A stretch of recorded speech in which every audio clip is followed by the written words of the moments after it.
Assalamualaikum warahmatullahi wabarakatuh.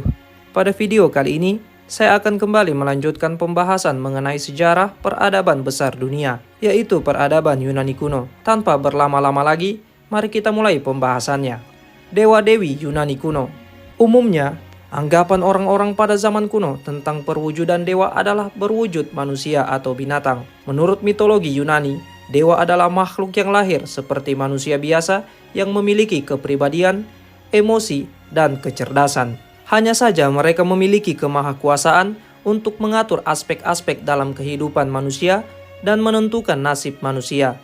Mereka sebagai pengatur alam yang ditunjukkan dengan adanya fenomena alam seperti banjir, hujan, petir, dan badai. Mereka juga dapat memberi hukuman kepada manusia yang membangkang terhadap mereka. Mereka tidak pernah sakit dan hidup abadi.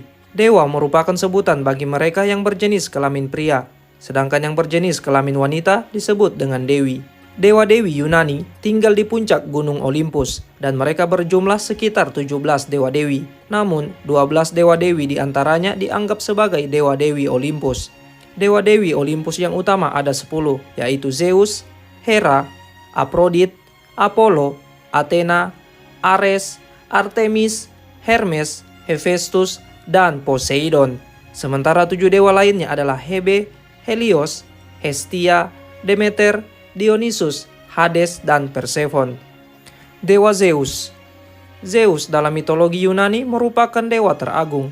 Dia adalah raja dari semua dewa dan penguasa bagi bangsa manusia. Oleh karena itu, Zeus dijuluki sebagai dewa manusia. Ada juga yang menganggap Zeus adalah dewa langit dan badai.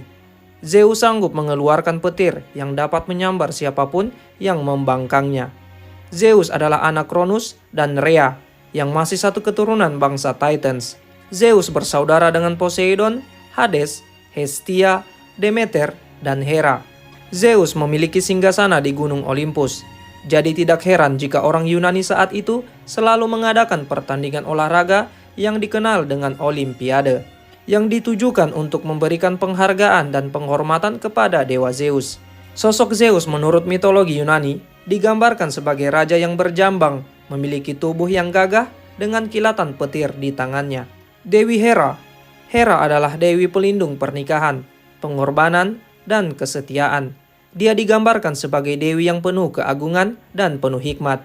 Oleh karena itu dia sering ditahtakan dan dipakaikan mahkota polos, yaitu mahkota yang berbentuk silinder tinggi. Mahkota seperti ini hanya dikenakan oleh beberapa dewi-dewi besar saja. Dewa-dewi selanjutnya adalah Dewi Aphrodite. Aphrodite adalah dewi cinta dan kecantikan. Konon dia dilahirkan dari buih laut yang berasal dari sperma Zeus. Patungnya dapat kita jumpai di Museum Arkeologi Nasional Athena. Dewa-dewi selanjutnya adalah Dewa Apollo. Apollo adalah dewa cahaya, musik, tarian, pengobatan, pelindung pemanah, dan penyair dalam mitologi Yunani Romawi. Dia merupakan anak dari Zeus dan Leto, serta saudara kembar Artemis. Dia identik dengan busur panah. Dia bahkan mempunyai busur yang terbuat dari perak. Dewa-dewi selanjutnya adalah Dewi Athena. Athena adalah seorang dewi Yunani yang melambangkan kebijaksanaan, strategi dan perang, keindahan jiwa, serta seni dan pendidikan. Meskipun dia dikenal sebagai dewi perang bersenjata, namun sosoknya selalu digambarkan sebagai seorang dara atau perawan. Dia juga terkenal dengan belas kasihannya pada manusia saat para dewa dengan kesewenang-wenangannya berkuasa. Dewa-dewi selanjutnya adalah Dewa Ares. Ares dikenal sebagai dewa pembantaian dan dewa perang atau God of War. Dia adalah keturunan dari Zeus dan Hera. Dia mempunyai 2 pengawal yang bernama Phobos dan Deimos. Sebagai penghormatan dan persembahan kepadanya, maka dipakailah nama bulan dalam kalender, yaitu Maret. Dewa-dewi Yunani selanjutnya adalah Dewa Hermes. Hermes dianggap sebagai dewa keberuntungan, pelindung para petualang, penggembala, dan pedagang. Dia juga dianggap sebagai dewa penunjuk jalan, penghiburan, serta pengiriman berita. Dia digambarkan dengan fisik atau tubuh yang mungil dan selalu mengenakan topi dan sandal yang bersayap. Dia berkata-kata dengan cepat dan larinya pun juga cepat. Dewa-dewi selanjutnya adalah Dewa Hades. Hades adalah dewa kematian atau dewa neraka. Dia mempunyai sebutan lain untuk namanya, yaitu Pluto. Dia sering digambarkan bersama anjing berkepala 3 yang dinamakan Cerberus dan berada di dunia bawah tanah atau neraka. Dewa-dewi Yunani selanjutnya adalah dewa Helios. Helios identik dengan matahari. Dia digambarkan sebagai seorang dewa dengan mahkota cahaya matahari yang bersinar. Setiap pagi dia terbang melintasi langit dengan kereta yang dikendalikan oleh 4 ekor kuda dan kembali lagi ke kerajaan emas yang merupakan istananya. Alat musik Yunani kuno. Menurut mitologi Yunani, musik mempunyai kaitan erat dengan kehidupan para dewa. Orang-orang saat itu juga beranggapan bahwa musik memiliki kuasa magis atau supernatural. Musik dapat menyembuhkan penyakit, memurnikan tubuh dan pikiran, serta mengerjakan mukjizat di dalam alam. Konon instrumen musik di Yunani bermula dari ketidaksengajaan Hermes. Saat itu, Hermes mengambil sapi-sapi milik Apollo. Agar Apollo tidak menuntut mengembalikan sapi-sapinya, maka Hermes menjadikan sapi-sapi Apollo tersebut sebagai bagian alat musik yang dibuatnya. Hermes menangkap, menguliti, dan mengambil tempurung seekor penyu. Tempurung penyu itu diberi lubang dan ditancapkan sepotong kayu.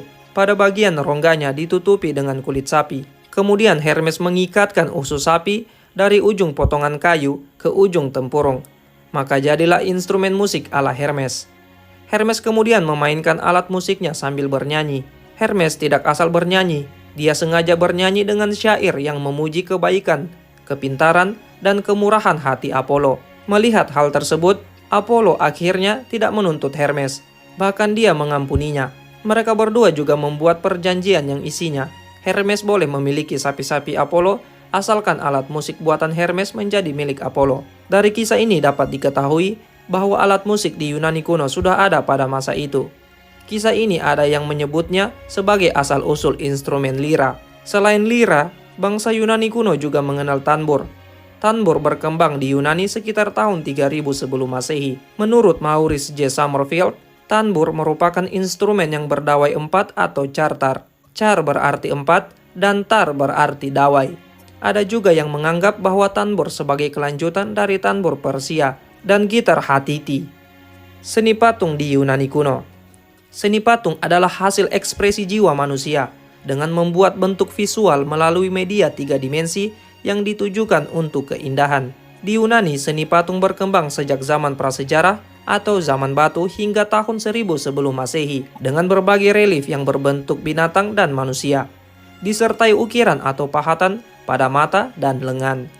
Patung pada zaman ini dibuat dari batu, tulang, tanah liat, dan kayu.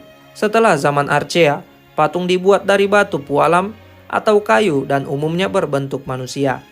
Prestasi gemilang seni patung pada zaman Archaea terjadi pada tahun 400 sebelum Masehi dengan karya indahnya berupa patung Zeus yang dibuat dari emas dan gading dan patung Athena Parthenos yang dibuat dari kayu berlapiskan emas dan gading. Arsitektur Yunani kuno. Arsitektur Yunani kuno dipengaruhi oleh arsitektur Aegean. Pengaruh arsitektur ini hanya sampai pada tahun 1100 sebelum Masehi. Setelahnya, yaitu tahun 650 sebelum Masehi, muncul peninggalan arsitektur besar sepanjang sejarah arsitektur dunia yang diketahui. Oleh karena itu, zaman ini disebut sebagai zaman keemasan atau periode Helenik. Bangsa Yunani membuat kemajuan dalam arsitektur, yaitu kehalusan desain bangunan monumental yang memiliki nilai estetika tinggi. Bangsa Yunani tidak hanya berhasil membuat bangunan-bangunan yang berbentuk megah dan berukuran besar, namun mereka juga menemukan sebuah sistem skala perbandingan yang tetap digunakan hingga saat ini. Mereka mengembangkan sistem rancangan dan pembuatan kolom dan elemen-elemen yang digunakan dalam bangunan yang disebut order. Jenis-jenis order yaitu Doric, Ionik, dan Korintus. Bagi orang Yunani, order-order ini dijadikan sebuah sistem yang berguna untuk mendesain meskipun penampilan dan ukuran kolom dan bagian-bagian lain sebenarnya bervariasi. Asal-usul Olimpiade. Cikal bakal munculnya semangat Olimpiade yaitu Olympus dalam mitologi Yunani, yang berarti pertandingan. Kemudian bangsa Yunani mengartikan pertandingan tersebut merupakan sebuah semangat untuk mendekatkan diri dalam mempersembahkan yang terbaik untuk dewa-dewa yang bertahta di Olympus, terutama dewa Zeus yang merupakan dewa penguasa gunung Olympus. Olimpiade terkait erat dengan dewa Zeus, bahkan sampai ada yang mengatakan tanpa Zeus tidak akan ada Olimpiade. Olimpiade pertama dimulai pada tahun 776 sebelum Masehi, yaitu awal dimulainya kalender Yunani kuno. Pada saat itu, Olimpiade terbesar diselenggarakan di Olimpia. Hercules. Hercules merupakan tokoh yang termasyhur dalam mitologi Yunani Romawi. Hercules adalah putra Zeus dan cucu Perseus. Pada saat itu, Zeus pernah bersumpah bahwa kelak jika ada seorang anak yang lahir dari keluarga Perseus, maka anak itu akan menjadi raja. Namun istri Zeus yang bernama Hera justru menghalanginya. Setelah Hercules menikah dengan Megara, Hera kemudian mencoba memengaruhinya, sehingga Hercules membunuh istri dan anaknya. Selanjutnya, atas nasihat Orakel Delphi, Hercules diminta untuk mengabdi kepada Raja Eurystheus. Hercules pun menjalaninya hampir selama 12 tahun, dengan tujuan untuk menyucikan dirinya. Hercules kemudian melaksanakan 12 pekerjaan berbahaya. Bermula dari sinilah Hercules menjadi terkenal sebagai pahlawan terpenting dalam sejarah mitologi Yunani. Sayangnya Hercules berumur pendek, sesuai dengan wangsit yang diperolehnya. Di zaman sekarang Hercules menjadi lambang kekuatan dan keperkasaan. Filsuf Yunani kuno. Yunani merupakan negara yang terkenal dengan ahli filsafat dan ilmu pengetahuannya. Filsafat yang terkenal di Yunani antara lain Socrates, Plato, dan Aristoteles. Socrates adalah ahli filsafat Yunani kuno pada tahun 469 sampai 399 sebelum Masehi. Socrates lahir di Athena, dan ajarannya antara lain tentang kebenaran dan kebajikan. Menurut ajaran Socrates, tindak kejahatan timbul dari ketidaktahuan, karena tidak seorang pun secara sadar melakukan perbuatan yang salah. Untuk berbuat baik, orang harus dibekali pengertian yang benar. Masih menurut ajarannya, dia mengatakan bahwa pemerintah harus terdiri atas orang-orang yang mengerti cara memerintah, dan tidak harus orang-orang yang terpilih. Dan dia juga mengatakan bahwa orang yang tidak bisa melihat atau mengintrospeksi dirinya secara jujur, sesungguhnya tidak pantas untuk hidup. Filsuf Yunani kuno selanjutnya adalah Plato, yang hidup pada tahun 427 sampai 347 sebelum Masehi. Filsafat Plato menjadi rujukan bagi para ahli pikir di berbagai ilmu. Plato juga dikenal sebagai penyair yang mempunyai inspirasi tinggi. Plato merupakan nama panggilan atau julukan karena dia mempunyai dahi dan bahu yang lebar. Nama asli Plato adalah Aristokles. Plato dilahirkan di kota yang sama dengan Socrates, yaitu di Athena. Sewaktu Plato masih anak-anak, ayahnya yang bernama Ariston telah meninggal dunia. Kemudian ibunya yang bernama Perikton dinikahi oleh pamannya yang bernama Pirilampes, yang juga adalah politikus terkemuka pada waktu itu. Plato di bawah pengasuhan ibunya yang hidup dan dibesarkan di kalangan bangsawan, menjadikannya seorang yang berpendidikan hingga dia mengenal Socrates yang menjadi gurunya. Ajaran filsafat Plato terkenal dengan Platonisme. Plato dengan jelas dan tegas membedakan serta mempertentangkan dunia indrawi atau jasmani dengan dunia ide atau rohani. Jadi inti Platonisme terdapat dalam ajaran tentang ide. Menurut ajaran ide, kebenaran tidak terletak dalam diri seseorang, melainkan berada di luar dan bersifat dualisme. Paham tentang dunia mewarnai seluruh pandangan Plato tentang manusia, pengetahuan, etika, dan negara. Menurutnya, dunia jasmani yang tampak ini selalu bersifat partikular, berubah-ubah dan tidak tetap. Oleh karena itu, kesempurnaan dalam dunia jasmani terlaksana dalam taraf. Berbeda halnya dengan dunia rohani atau ide, yang merupakan dunia sempurna. Ide adalah dunia yang terlepas dan terpisahkan dari dunia universal. Sifatnya tetap dan tidak berubah-ubah. Untuk meneruskan tradisi pemikiran Platonisme, Plato mendirikan sebuah sekolah yang diberi nama Akademia. Sekolah ini memperhatikan dan mengembangkan ilmu filsafat, ilmu pasti, dan astronomi. Tulisan buku Plato yang termasyhur adalah Apologia. Buku ini berisi tentang pidato pembelaan Socrates di depan para hakim yang mengadilinya. Selain Apologia, karya Plato lainnya adalah Kriton, Politeia, Symposion, Phaedo, Phaedros, Parmenides, Timaios, dan Nonoi. Plato wafat pada tahun 347 sebelum Masehi. Filsuf Yunani kuno selanjutnya adalah Aristoteles. Aristoteles adalah pemikir besar dari Yunani yang hidup pada tahun 384 sampai 322 sebelum Masehi. Dia adalah murid dari Plato dan guru Alexander Agung. Kehadirannya membawa pengaruh besar dalam perkembangan kebudayaan Barat. Aristoteles lahir di Stagira, yaitu kota kecil di Yunani sebelah utara, yang dulunya termasuk wilayah Makedonia. Aristoteles menghasilkan banyak karya. Ciri-ciri karyanya adalah analisisnya halus, pertimbangannya tidak berat sebelah, dan perhatiannya luas terhadap fakta-fakta empiris. Ringkasnya, karya Aristoteles ada 7. Yang pertama adalah Orgamon, yaitu traktat tentang logika, mengenai kategori, interpretasi, analisis a priori, analisis a posteriori, topik dan bentuk sofisma. Karya keduanya adalah traktat tentang ilmu eksakta, yaitu ilmu alam, angkasa, pertumbuhan dan kerusakan, dan meteorologika. Karya ketiganya adalah traktat tentang biologi. Karya keempatnya adalah traktat tentang psikologi. Karya kelimanya adalah traktat tentang metafisika. Karya keenamnya adalah traktat tentang etika dan politik. Karya ketujuhnya adalah karya seni sastra, retorika, dan puisi. Aristoteles merupakan orang pertama yang mencoba merumuskan teori silogisme dan analisis yang meneliti tentang berbagai bentuk silogisme. Dia juga menjadi orang pertama yang mengumpulkan dan mengklasifikasikan spesies-spesies biologi secara sistematis. Karyanya ini menggambarkan kecenderungannya akan analisis kritis dan pencarian terhadap hukum alam serta keseimbangan pada alam. Di bidang politik, dia percaya bahwa bentuk politik yang ideal adalah gabungan dari bentuk demokrasi dan monarki. Untuk melestarikan ajaran Aristoteles, kemudian dibangunlah sekolah yang diberi nama Lyceum. Aristoteles meninggal dunia pada tahun 322 sebelum Masehi di Kalkis. Selain Sokrates, Plato, dan Aristoteles, di Yunani juga muncul para pemikir yang sangat berpengaruh bagi dunia ilmu pengetahuan hingga zaman sekarang.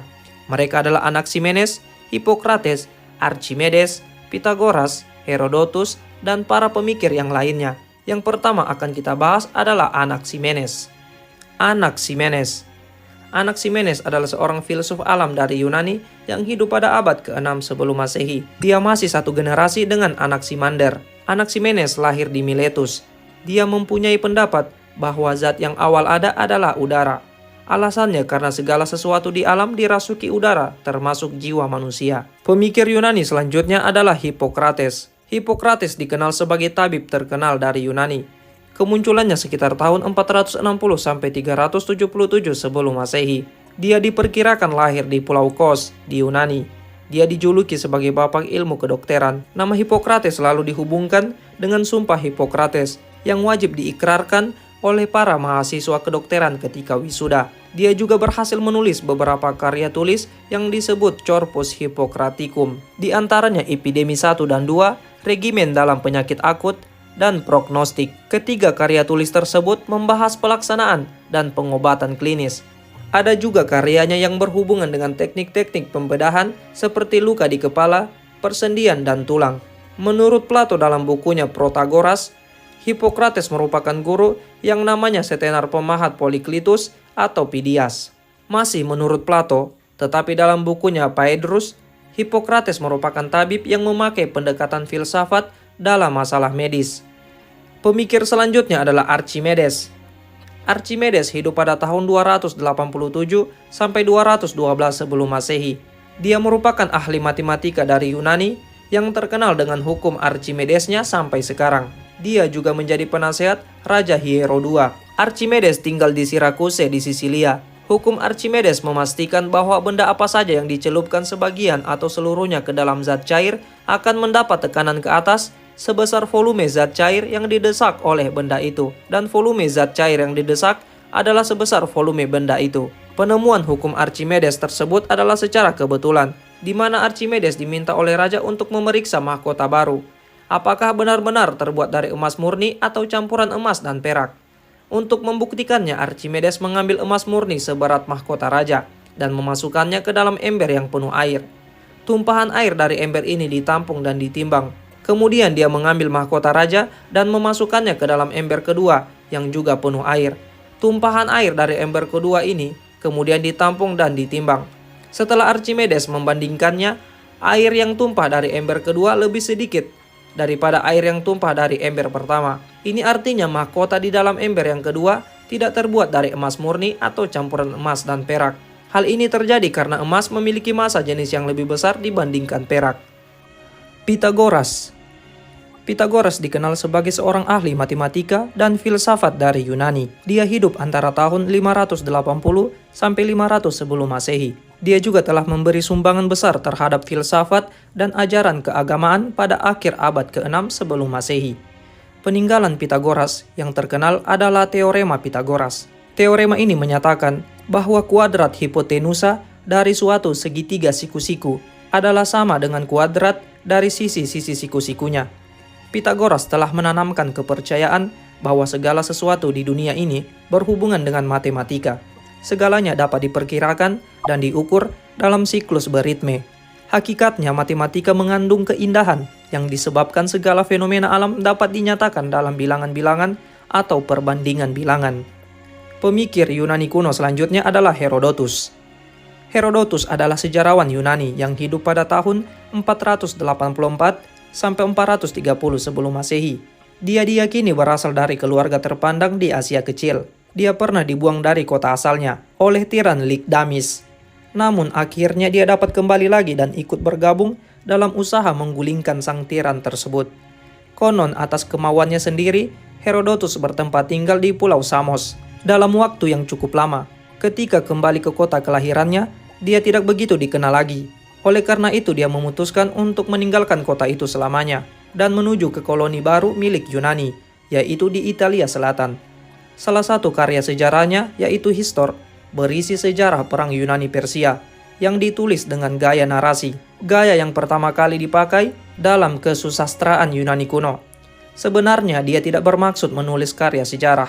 Dia hanya mengumpulkan data geografi agar lebih memadai daripada data yang sudah disusun sebelumnya oleh Hekateus. Karena metode berpikirnya tersebut, justru Herodotus melahirkan karya sejarah. Pemikir Yunani kuno selanjutnya adalah Demokritus. Demokritus adalah seorang filsuf Yunani sebelum Sokrates. Dia hidup pada tahun 460 sampai 370 sebelum Masehi. Dia mengembangkan sebuah teori mengenai ruang kosong atau atom. Menurutnya, atom adalah bagian terkecil dari benda yang tidak dapat dibagi lagi. Semua materi terdiri atas atom. Dia juga mengatakan akan terjadi dunia yang tidak terhingga bila atom-atom itu digabungkan dalam berbagai kelompok besar.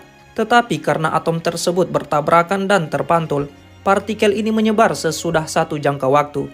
Akibatnya, dunia-dunia yang seharusnya terbentuk malah menjelma menjadi ruang kosong. Menurut Demokritus, sesuatu yang dirasakan hanyalah satu bentuk sentuhan, karena benturan atom dengan organ perasa. Padahal perasaan tidak dapat memberikan pengetahuan yang benar.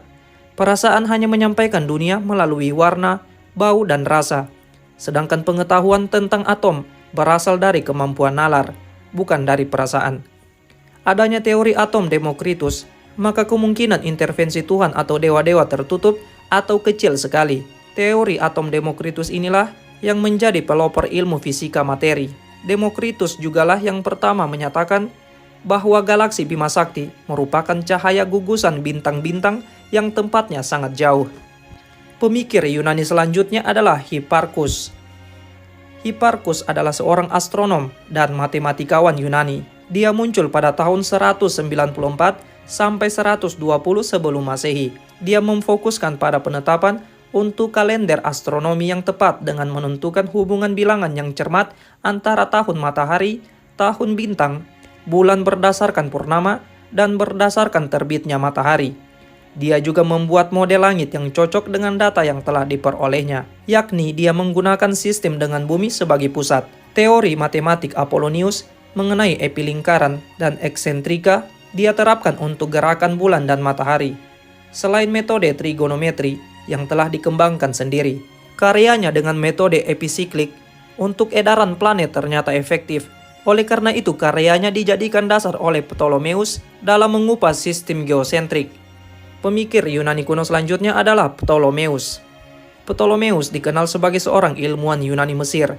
Dia adalah orang yang mengusulkan pandangan geosentrik dari alam semesta. Pandangan ini diterima umum dan bertahan sampai menjelang diusulkannya sistem heliosentrik alam semesta oleh Kopernikus. Karya utamanya diberi nama Almages. Almages ini terdiri atas 13 jilid yang memaparkan hasil pengamatan astronomi Ptolemeus dan hasil pengamatan pelopornya yaitu Hipparchus pada sekitar tahun 150 sebelum Masehi. Selain para filsuf dan pemikir ilmu pengetahuan, Yunani kuno juga mempunyai para pahlawan yang sangat terkenal di seluruh dunia, baik di zaman kuno maupun di zaman sekarang. Para pahlawan itu diantaranya adalah Alexander Agung dan Ajax. Alexander Agung merupakan salah satu kaisar terbesar di dunia. karena dia pernah menguasai 3 benua, yaitu Eropa, Afrika, dan Asia, yang pada saat itu benua Amerika dan Australia belum ditemukan. Dia lahir pada tahun 356 sebelum Masehi di Pella, yaitu ibu kota Makedonia. Ayahnya bernama Filipus atau Filipus II, yang merupakan Raja Makedonia dan Olimpias. Sejak kecil dia telah banyak menyaksikan cara ayahnya untuk memperkuat pasukan Makedonia, hingga memenangkan pertempuran di wilayah Balkan. Dia juga belajar filsafat dan ilmu pemerintahan pada Aristoteles selama 3 tahun. Pada usia 16 tahun, dia sudah diberi kekuasaan sementara oleh ayahnya untuk memimpin pasukan Makedonia untuk menyerang Thrace. 4 tahun kemudian, ketika dia berusia 20 tahun, dia melanjutkan tahta ayahnya yang telah meninggal dunia pada tahun 336 sebelum Masehi. Berselang 3 tahun dari meninggalnya ayahnya, yakni pada tahun 333 sebelum Masehi, dia kembali melakukan penyerangan terhadap Persia dan mengalahkan Raja Persia yaitu Darius III. Dia juga melebarkan ekspansinya ke Suriah dan Irak. Setelah menguasai sebagian besar negara-negara besar saat itu, dia memutuskan kembali ke Yunani. Saat perjalanan kembali ke Yunani, dia singgah di Babilonia. Tiba-tiba dia sakit parah dan akhirnya dia meninggal dunia di Babilonia, tepatnya pada tahun 323 sebelum Masehi. Ajax. Menurut legenda Yunani, Ajax merupakan nama 2 orang pahlawan Yunani dalam perang Troya. Satu di antaranya adalah Telamonius, yaitu anak Telamon, Raja Salamis. Dalam buku Iliad menggambarkan bahwa tokoh tersebut berbadan tinggi besar. Oleh karena itu dia mendapat julukan Ajax si raksasa. Kekuatan dan keberaniannya hanya terkalahkan oleh Achilles, yaitu pahlawan Yunani. Suatu ketika Ajax berperang melawan Hektor, yang merupakan pemimpin pasukan Troya. Pada perang ini, Ajax yang ingin merebut mayat Achilles dari tangan orang Troya, akhirnya berhasil melakukannya. Hal ini dikarenakan Ajax memperoleh bantuan dari Dewi Athena. Setelah melawan Hektor, Ajax harus bersaing melawan pahlawan Yunani lainnya yaitu Odysseus untuk mendapatkan baju perang Achilles. Namun perlawanannya tersebut tidak membawa kemenangan. Kekalahannya tersebut menjadikannya sangat marah, bahkan sampai membawa kematian baginya. Cerita lain tentang dirinya, yaitu kekecewaannya akibat kekalahan tersebut, mengakibatkan Ajax menjadi gila. Setelah dia sadar, dia kemudian bunuh diri dengan pedang yang dihadiahkan Hektor kepadanya.